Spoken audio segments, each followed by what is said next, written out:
Alright, welcome back to WMA Now with your host Chuck Stevenson, coming at you with a pair of fight announcements out of Bellator MMA. So Bellator has announced a pair of ladies bouts that in my opinion, are interesting enough that they deserve their own video, which it doesn't always happen with Bellator. Anyway, let's get into them. First up, we have a featherweight bout between Janay Harding and Dayana Silva that's going to go down at Bellator 279 in Honolulu, Hawaii. That is the event that is headlined by a featherweight championship bout between Chris Cyborg and Arlene Blencowe. That's a rematch. But talking about Harding versus Silva, this is a bout between a pair of ladies that really need a win right now, and should be an exciting one too, because both bring in fairly exciting styles. So let's go ahead and take a look at stats on this one. So Hollow Point coming in at 6-5, Silva coming in at 9-7. Now Harding is coming in off of a loss to Leah McCourt 10 months ago via triangle choke. Before that, had a win over Jessie Mealy. Silva coming in with her 9-7 record. She has not had a string of bad luck in Bellator so far. She made her debut against Julia Budd and lost a split decision that she argued very strongly, you could argue that she won, and then got steamrolled by Arlene Blencowe 8 months ago. Let's see.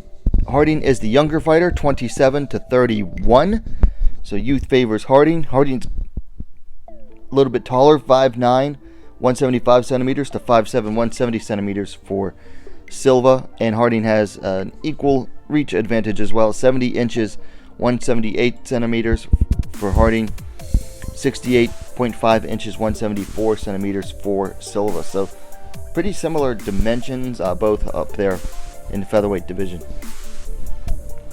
It should be an interesting bout. Like I said, both bring fairly exciting styles, and both need a win, so both should look to come out here and make a statement.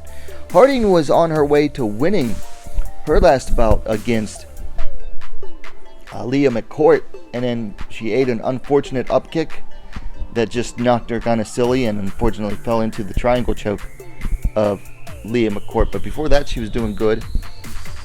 Whereas Silva, like I said, just has had that bad luck.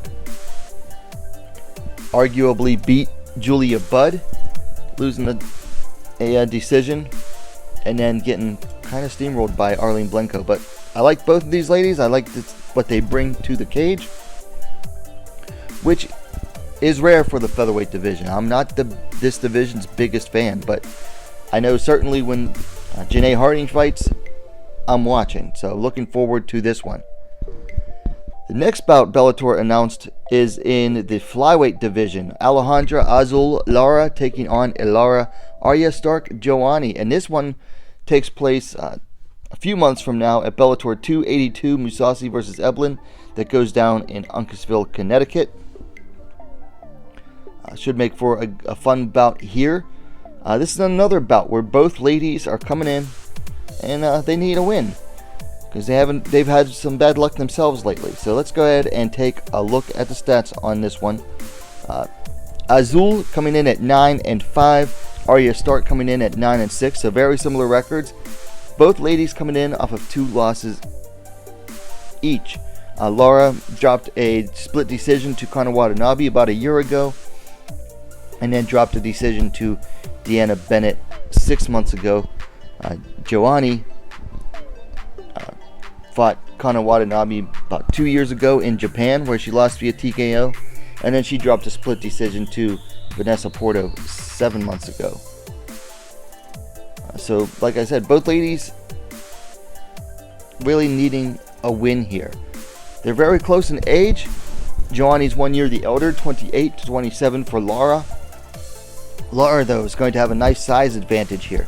5 feet 7 inches, 169 centimeters in height, to Joanne's 5 feet 3 inches, 160 centimeters in height. And Lara has the reach as well, 69 inches, 175 centimeters to 64 inches, 163 centimeters for Joanne. Like I said, this is another one of those bouts where both ladies should look to really bring it in this fight. Lara is one of those fighters she's another one. She's like Harding. If I see that she's fighting, I'm tuning in because she brings the action. Lara's biggest problem is that she just can't seem to put it together and when she fights. She might do good in the striking, and then she might do good in the grappling, but she has problems in the transition areas. For Joanne, I'd kind of say the same. She just doesn't have it all put together, but she's had a string of bad luck herself. I mean, getting TKO'd by Kana Watanabe, and then came close to beating Vanessa Porto via that split decision, but just couldn't quite get it. This should be a close one itself, because Lara, when it goes to decisions, she never runs away anytime it goes to decision, whereas Joanne usually gets pretty close ones herself. So this should be a really, really close fight. Almost one of those fights where whoever, I like to say, she who derps last, derps best, I guess. You run into a fighter and suddenly they go derp and make a mistake, and then they pay for it. So whoever derps last is going to be the loser in this one. So whoever can go longest, I guess, without being derpy will win. Anyway, those are my thoughts on these two bouts. We have Harding versus Silva at Bellator 279, April 23rd, and then Lara versus Joanne at Bellator 282 on June 24th. Let me know your thoughts on these two bouts in the comments down below. Like the video, please give it a like, spread the word as well. Let people know about these fights coming up. And while you're at it, don't forget to subscribe to WMMA Scene Now, the best, most complete women's mixed martial arts dedicated platform on YouTube. Thanks for watching. We'll see you next time.